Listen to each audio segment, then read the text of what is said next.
Near the end of the Warring States period, a Confucian scholar stood at a lectern and said something that made the whole room uncomfortable. Human beings are born with an evil nature. Goodness is something made afterward. That line put him at odds with Mencius, and Mencius said the heart holds seeds of goodness. This man said the seeds, left alone, grow weeds, and you must trim, water, and shape them bit by bit before a person looks decent. Strangely, later ages still honored him as a great Confucian. Among his students were two men who rewrote Chinese history. His name was Xun Kuang, later generations call him Xunzi. Good evening. This is Bedside Book Voice. Tonight we're reading Xunzi. If you're already lying down, dim the lamp a little. Set the phone farther away. Pull the blanket up. This book is good for listening with your eyes closed and for slowly finding one person in lines you've heard but never quite thought through. Let me set tonight's rules first. No need to memorize human nature is evil, no need to finish all 32 chapters. Just follow my voice and hear a man who lived decades after Mencius explain, sentence by sentence, why people go wrong and whether they can still become better. When you're done, you'll carry away a few lines that may stay with you a long time. Fall asleep halfway? Xunzi won't blame you. I won't either.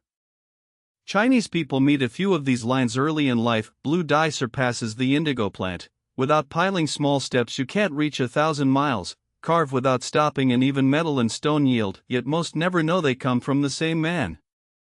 Tonight we'll slowly piece that man together.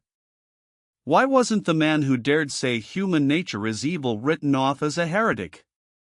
The answer hides in this book, which always seems to be reasoning about people, institutions, and learning. We'll take it slowly. You'll find he doesn't sound like a stiff old pedant at all, more like a teacher who speaks plainly and reaches far, toward the books you should read, the rights you should keep, and the unformed self still inside you.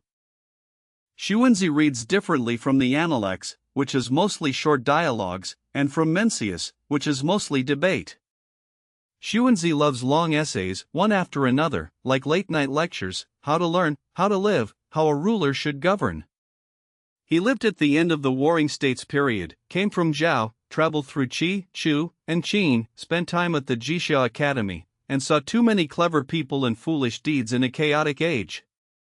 The times had changed from Mencius's day. Lords no longer patiently listened to the way of the king. Everyone talked about getting rich and strong and simply surviving. Xunzi still stood on the Confucian side, but more than Confucius or Mencius he stressed what comes after birth, rights, law, learning, and names, using institutions and nurture to gather the chaos in human nature into a life people can share. He spent time at the Jixia Academy. What was that? The academic center of Xunzi and Qi, where scholars from many states gathered. Whoever spoke loudest or wrote hardest drew the crowd. There Xunzi heard Mahists talk of universal love, Taoists talk of nature, and the school of names pick concepts apart down to the seams of words. Unlike scholars who guard one gate only, he looked at learning under every roof, then came back and said, each school sees one face and blinds itself to another. That isn't pleasant to hear, but in the late Warring States, unpleasant words are sometimes the truest. Reading Xunzi, you'll hear him argue with Mencius, and hear his differences with Mozi, Xunzi, and the logicians. He isn't afraid of heavy words or cold ones. One line is famous: human nature is evil, its goodness is artifice. The nature is evil, the good in us is way, not the modern insult fake, but human making, deliberate craft. It stings, but think again, he isn't cursing you. He's saying don't expect goodness to grow by itself inside you. You must work, learn, and change. Xunzi lost his father at 3. Childhood details are sparse in the histories. Later ages didn't weave as many stories around his mother as around Mencius's. Yet in his writing you feel a hard kind of care, not coaxing, but pulling. He says, learning must never stop. Like a teacher in the doorway who won't let you shrug and say, this is just how I am. In those years some scholars lobbied lords, some wrote for fame. Xunzi chose to write into books for those who came after. In the Han, Lu Xiang arranged 32 chapters, the Xunzi we have today. 32 chapter titles sound tough: regulations of a king, kingly rule, enriching the state, strengthening the state, discussion of military affairs, discourse on ritual, discourse on music, encouraging learning, self-cultivation, and more. You don't need to memorize them. Know only this: Xunzi writes about the state and the person, about ritual and music and punishment, about being a ruler and being a student. He treats a life like a long project. His toolbox holds not only heart, but rules and practice. If you heard our episode on Mencius, you remember human nature is good, the heart's 4 beginnings: compassion, shame, deference, and judgment. Xunzi disagrees. He says Mencius claims human nature is good without distinguishing true from false, that is, not seeing clearly. Xunzi doesn't deny the soft places in the heart. He sees something else. From birth we carry desires for good food, warmth, less labor, small advantages. Desire itself isn't necessarily evil, but left to run, it turns into struggle, grabbing, and chaos. So he says human nature is evil, goodness is artifice, goodness shaped afterward by ritual, duty, and law. One word you must hear clearly: way. Today fake is almost always an insult. Xunzi doesn't use it that way. Way means human making. Like blue comes from the indigo plant yet surpasses it, the plant is blue, but the dye is bluer. Ice comes from water yet is colder than water. None of that existed ready-made, it was processed. Xunzi says, blue, taken from indigo, surpasses indigo, ice, made from water, is colder than water. So with people, the tangle in our nature can, through learning and ritual, become something more reliable than born this way. This is transforming nature and raising artifice, dissolving raw nature and building goodness afterward. Raising doesn't mean standing up once, it means to arise and establish. You may ask, was Mencius wrong? Xunzi isn't simply insulting him. He's stressing a different angle. Mencius wants to wake the goodness already in your heart. Xunzi reminds you, waking isn't enough. You still need rules, practice, repetition. Like fitness, someone says you already have muscles. Xunzi would answer, the muscles are there, but without training they're soft. One teacher touches the soft place in your heart first, the other pulls you toward the training ground. Tonight you don't have to pick sides. Hear only this: both believe people can still become better, they just walk different paths. Xunzi also likes a comparison: Yao and Shun versus Jia and Zhao, all born human, not different species. The gap isn't who was born better, but who was more willing to learn, keep ritual, and change. The story is a later commonplace, details may not all be true. Xunzi uses it to say, don't push all your bad onto I was born this way, and don't push all your good onto I was born right. The road is walked, goodness is done. Xunzi talks about desire too: no pretense of sainthood, no pretending, people have no wants. He says desires can't be removed, but they can be guided. Guidance is ritual and duty, it is learning, it is knowing when to stop. If tonight you want a late snack or one more scroll of video, that's not evil nature punishing you, it's Xunzi's honesty. Desire is there. The question is whether you let it flood the whole river or dig it a channel. Next comes the chapter of Xunzi you know best, maybe even recited in school: encouraging learning. Encouraging learning means urging you to learn. The opening line strikes like a bell: learning must never stop. Not when I have time, but while you live. Then he says blue surpasses indigo, ice is colder than water. Straight wood becomes a wheel that curves to the compass. Wood straight on the line, bent into a wheel, curves to the compass. Even if it dries again, it won't spring back straight. Processing made it what it is.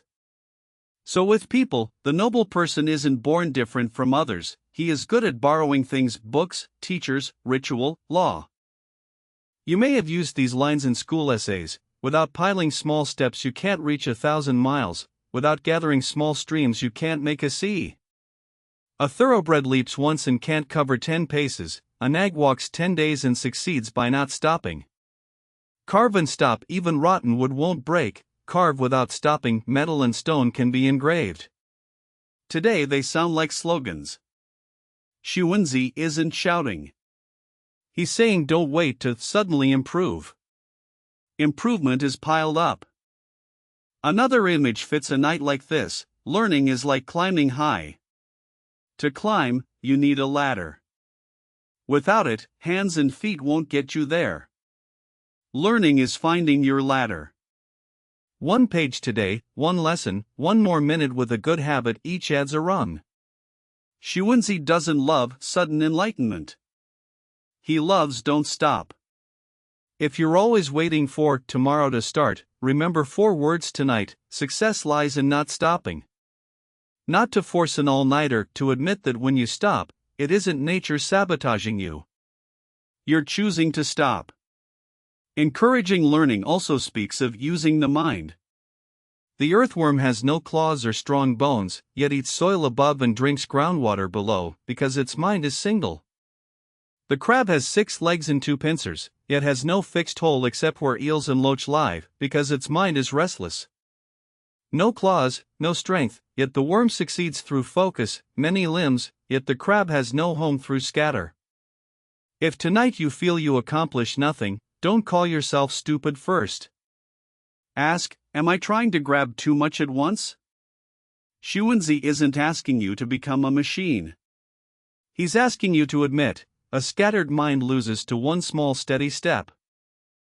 He also says, mugwort grows among hemp and stands straight without support, white sand in black mud turns black with it. Environment isn't an excuse, but it is a force. Who you learn from, what you read, what you scroll before sleep all quietly make you. Not to frighten you, to remind you, choosing environment is part of learning. Another line often skipped: the noble person studies broadly and daily examines himself, then his knowledge clears and his conduct errs less. Learning isn't stuffing the head only, it's looking back. Where was I too sharp today? Where did I slack? Xunzi ties learning to changing. Lying down tonight, no need for a written confession, just ask softly, did I learn a little more and change a little more today? If yes, that's enough. In self-cultivation he opens with, the noble person uses things, the petty person is used by things. Phones, salary, others' opinions, all are things. Being dragged along isn't a death sentence from evil nature. It's a reminder, you can learn to borrow things, use them, not be used. Moving the phone farther before sleep is a tiny act of using things. So what does Xunzi use to transform nature and raise artifice? First, ritual. For Xunzi, ritual isn't decoration or empty form. It's the bridge from what I want to what I ought. He says, ritual is nurture. Nurturing what? Reverence, measure, the ability to live beside others. Without ritual, desires collide, enough collisions and you get chaos. Xunzi doesn't reject ritual and music like Mozi, or treat ritual as shackles like Xunzi. He says ritual is the highest reach of the human way, not the highest bondage, the highest completion. Think about who picks up chopsticks first, how we greet, how we say goodbye, small things, yet Xunzi says they train the scale in your heart. The scale isn't in heaven, it's on the table, at the door, in please and thank you. Tonight you can take ritual as not performing for others, but giving yourself a path to slow down. Desire arrives, ritual lets you pause half a beat. Anger arrives, ritual lets you leave 1 sentence unsaid. Half a beat isn't weakness. It's the transforming nature Xunzi talks about. Xunzi also treats mourning rites, sacrificial rites, wedding rites, chapter after chapter, very detailed. Some find it tedious, so many ceremonies, what's the use? Xunzi would say, ceremony gives the chaos in the heart a shape it can settle into. When you lose someone and don't know how to cry, ritual gives you a vessel. At weddings, farewells, meetings, when the heart surges, ritual gives you a walkable path. Not cold form, but a way for people in their largest emotions still to see each other and not wound each other. No need to memorize ceremonies tonight. Remember, ritual sometimes thinks one step ahead for mouth and hands. Second, law. Xunzi is Confucian, yet he talks law more concretely than Confucius or Mencius. He says law is the beginning of order. Without law, talk alone won't hold people. Without compass and square, even a skilled craftsman can't draw a circle or square. Without ink line, even a skilled craftsman can't cut straight. Craftsmen need tools. So does a state, clear rules so people know where the boundary is. This isn't asking you to become cold. It's asking you to see human nature slips, rules or guardrails. He also said calmly, there are people who can govern, there is no law that governs by itself. Law needs people to execute it, people need law to learn. Law and ritual pair in his thought, ritual nurtures the inside, law guards the boundary. If rules feel annoying tonight, consider, often what's annoying is bad rules, not rules themselves. Xunzi wanted rules clear and enforcement fair, so ordinary people could sleep at night. Another line managers quote, law does not flatter the noble, the inked line does not bend for a curve. Law doesn't favor power, but carpenter's line doesn't cheat a bend. Today, rules should face the matter, not someone's mood. If you're an ordinary listener, shrink the line. Did a rule you set for yourself bend because I'm too tired today? Once isn't the end of the world, but Xunzi warns, bend the line and you can't draw a true circle. Third, names. Names, words and concepts. Xunzi's correcting names argues names and facts must match. If names aren't correct, speech doesn't flow. If speech doesn't flow, affairs don't succeed. The Analects says that too. Xunzi goes finer. When names are fixed, facts divide clearly. When names are fixed, affairs divide clearly. Tonight you can hear it as speaking precisely.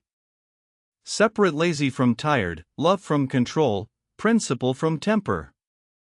When names tangle, the heart tangles. When the heart tangles, action tangles. Xunzi criticized many whose names and deeds didn't match, mouths on benevolence, hands on profit, mouths on non-action, hearts on owning the world. He isn't asking you to nitpick words. He's asking honesty, what you call yourself, live that. Before sleep, was there one sentence you used to fool yourself? If yes, gently fix the name easier than fixing fate. Next is a chapter that matters yet is rarely read alone, dispelling obsession. Dispelling obsession means lifting blindness. What is obsession? Seeing one side and thinking you've seen the whole world. Xunzi says, to know is human nature, that things can be known is their principle. Yet hearts often obsess on one angle and miss the larger pattern. Moses saw use and neglected culture, Xunzi saw heaven and neglected humanity, Mencius saw good beginnings. Xunzi adds, don't forget that desire also grows. Do you have moments in daylight when one small thing makes you reject a whole person or a whole affair? One sentence cuts every tie? Xunzi would say, you're obsessed.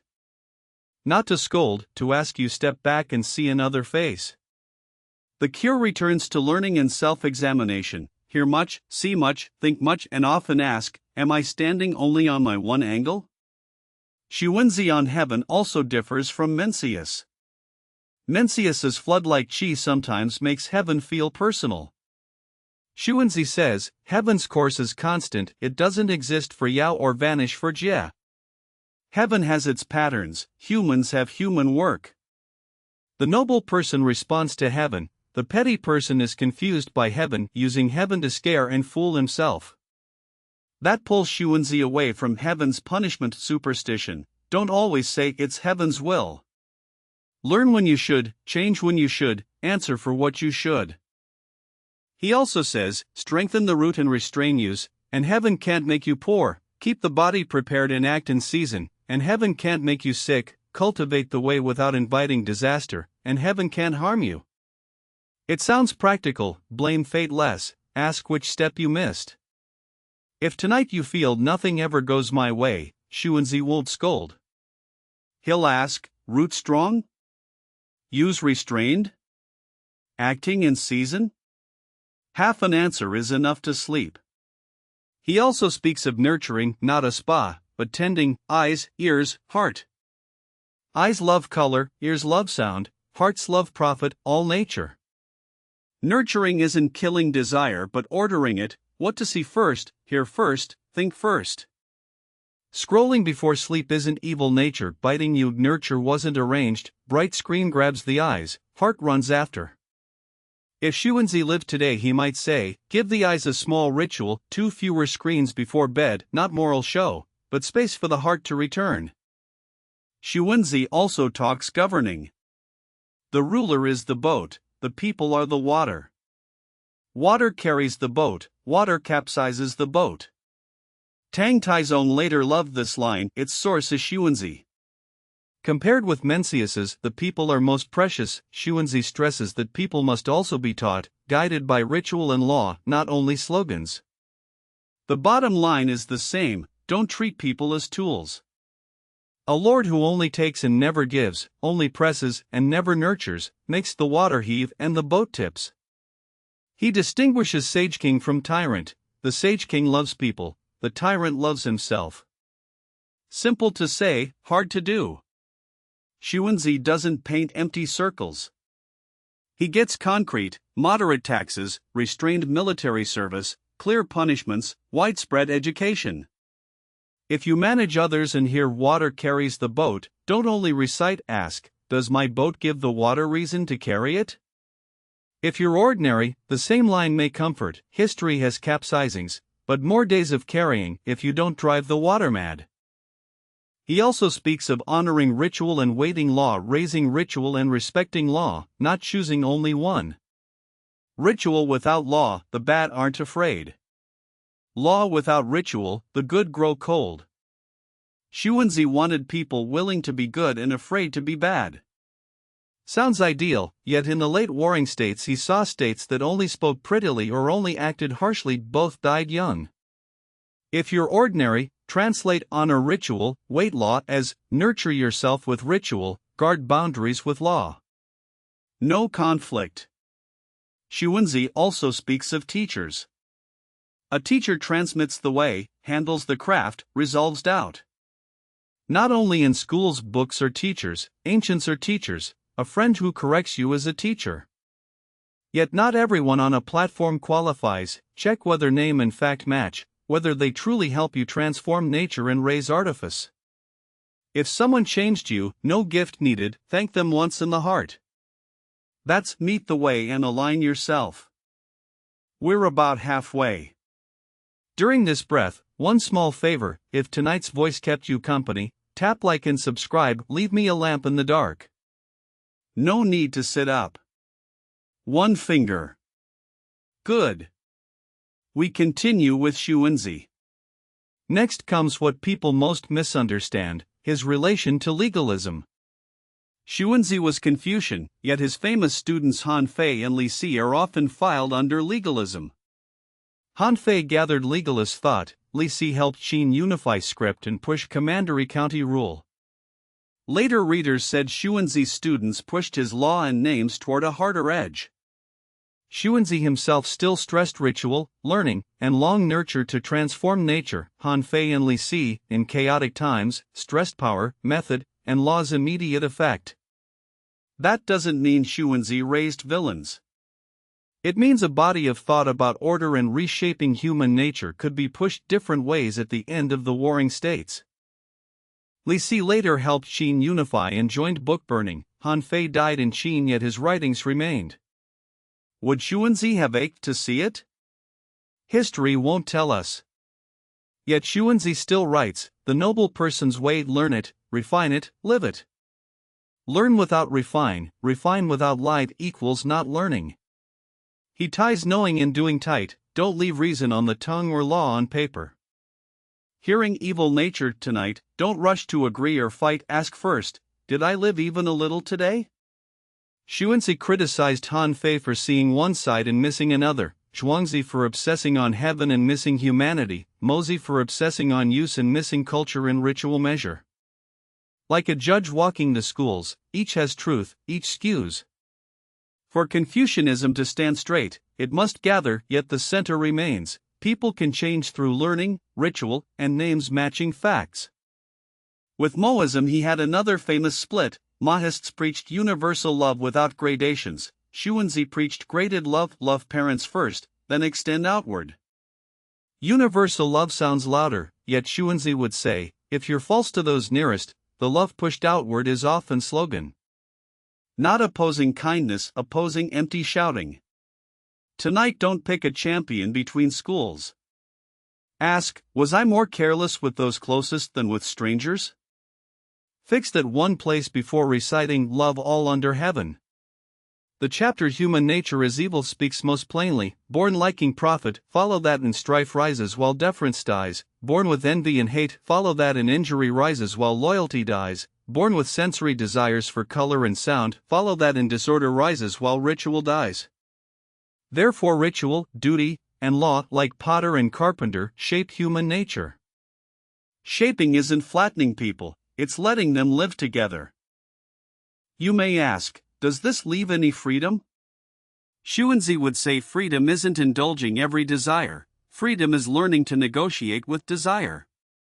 Ritual and duty aren't chains dropped from outside, paths you choose because you know the cost of not choosing. That sounds cold, yet also comforts. If goodness is made, then people can make. If you can make, there is hope. Xunzi also speaks of music, not pop songs, but ritual music. Music is joy, and also gathering. Ritual separates clearly, music gathers warmly. If ritual feels hard, remember Xunzi wanted both. Life with only rules grows stiff, life with only indulgence scatters. Ritual and music like the lining and cover of a quilt, one holds shape, one holds warmth. He also says, music harmonizes, ritual distinguishes. Music pulls together, ritual gives each their place. Sounds contradictory, actually partners.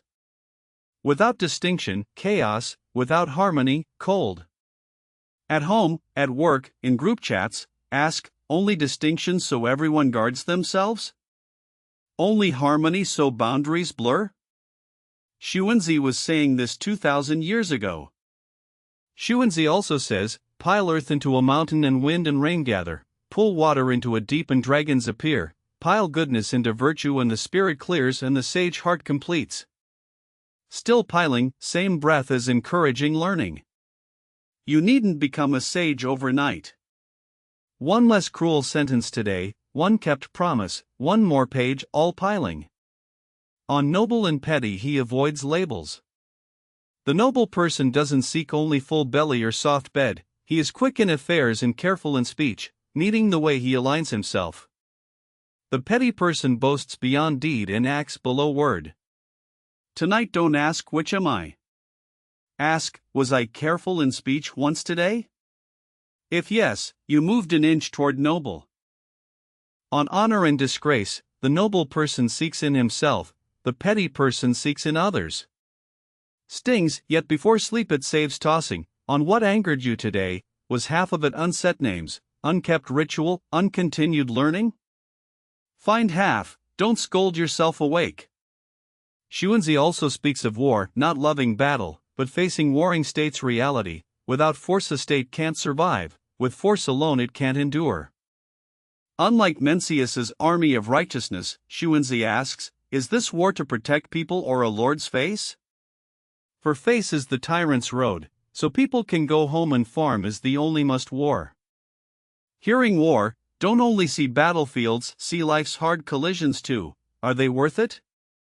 In later years Xunzi is said to have gone to Chu, Li Si and Han Fei studied with him. Qin's book burning hurt Confucians, yet Xunzi practical, political, was still read in Han. Tang's Han Yu said Xun Kuang argues too finely. Song Zhuxi criticized evil nature as far from Mencius. Cheng readers rediscovered his value. In chaotic ages, waking the heart alone isn't enough. Institutions, learning, daily reshaping matter. Alive, lords didn't always listen. Dead, his sentences entered textbooks, exams, and countless school essays. There's also working songs, verse easy to remember line by line. Learn physiognomy, shape the heart, learn to see, clarify governance, learn the classics, straighten the classics, learn ritual, complete ritual. He knew people aren't changed by long essays alone, they need lines that roll off the tongue. Remember one tonight, learning must never stop, and you've joined a classroom 2,000 years old. 32 chapters, we can't finish in one night, shouldn't try. Remember a few images: goodness is artifice at the lectern, carve without stopping in encouraging learning, water carries the boat in statecraft, heaven's course constant, not for Yao, not for Jie, heaven has constancy, humans still have work. Some read Xunzi beside Mencius, one trusts goodness in the heart, one trusts effort afterward. Some read Xunzi alone because chaotic ages need encouraging learning in ritual amour. Read however you like. This bedtime channel doesn't exam you or make you pick camps, only clarifies one man. He dared unpleasant truth and reached a long hand to pull you toward learning, changing, honesty. If Xunzi were here he'd say, don't make me a standard answer, make me a walkable road. You've walked a small piece tonight. Enough. Don't turn Xunzi into tomorrow's homework, let him be one thought in the quilt. Lighter thought, deeper dream. Tomorrow you can still learn slowly. Xunzi waits for that slowness, not laziness, but willingness to change day by day. One word a day still counts as learning must never stop. You've listened one stretch tonight, that counts as one word. The book's temper in one line, clear knowledge, conduct without great fault. Xunzi doesn't ask you to be a sage, only that lying down tonight you feel you learned a little, changed a little, without the hard lump of I'm just this way. If the lump is there, remember, evil nature isn't a death sentence. It's a sentence that says you still have work to do. Confucius said natures are near, habits diverge. Xunzi goes straighter, habit is artifice, divergence is transforming nature and raising artifice. No need to fight Mencius tonight, here only, near is the starting point, diverge is the road walked afterward. The road is under your feet, not in the sky. Another line breathes like the Analects, the noble person attends to the root, root established, the way grows. What is root in Xunzi? Often learning, ritual, honesty, names matching facts. If evil nature feels too cold, grab the root. Did you learn a little, honest a little, match name to fact a little today? If yes, the way is growing, tomorrow can wait. Finally, a passage from encouraging learning to close tonight. Xunzi said, I once thought all day, yet not equal to a moment's learning. I once stood on tiptoe to look, yet not equal to climbing high and seeing far. Thinking matters, but thinking without learning easily hollows. Tonight you've already learned, you walked one stretch with this voice. That's learning. Remember only, learning must never stop, not to force all-nighters, but not to treat tomorrow as a day that never arrives. So much said, you need remember nothing of it. Truly, not one line. Xunzi isn't for memorizing. Like a plain-spoken teacher with a long reach, hear 2 lines passing and that's enough. Sleep with a small feeling, maybe blue surpasses indigo, maybe carve without stopping, maybe goodness is artifice, not calling you fake, saying you can make goodness. Before good night, one small question: which line tonight would you put beside your pillow? Learning must never stop, carve without stopping, or water carries the boat? No rush to answer now. After you wake, tell me in the comments, I read every one. If you like nights like this, subscribe and touch the bell. Next sleepless night I can find you again. Next episode, Mosey. Xunzi taught us to become human through ritual and law. Another warring states thinker preached impartial love, rejected aggressive war, and saw all under heaven as one household. One line for tonight's end: none fits this moment better. Xunzi said, nothing nurtures the noble heart better than honesty. You've been busy all day. Now is the moment to bring the heart back and hand it to the bed. No performing outward, no deceiving inward. A little honesty, sleep goes deeper. The scale is in your heart, and in whether tonight you'll be honest with yourself.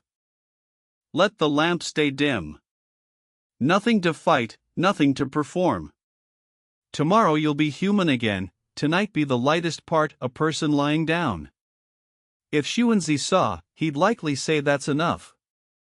Set today down, leave tomorrow to tomorrow. Sleep. Good dreams to you tonight. See you in the pages tomorrow morning. This is Bedside Book Voice. Good night, see you in the pages.